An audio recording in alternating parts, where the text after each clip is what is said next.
How to fix Google Maps not working on Android. Let's get started.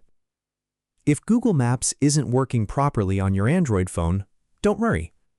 In this video, I'll show you a few simple steps that can help fix the problem.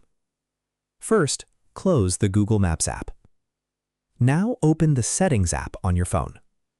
Scroll down and tap Apps or App Management, depending on your device. Next, find and tap Google Maps.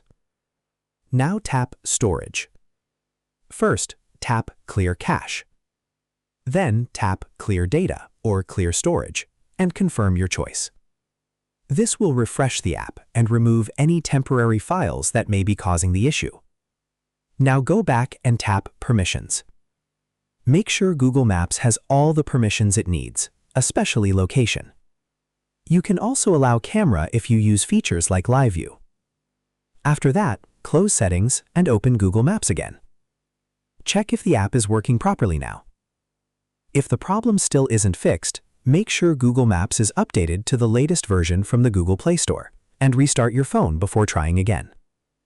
And that's it.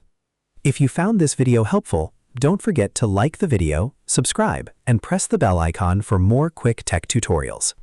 Thanks for watching.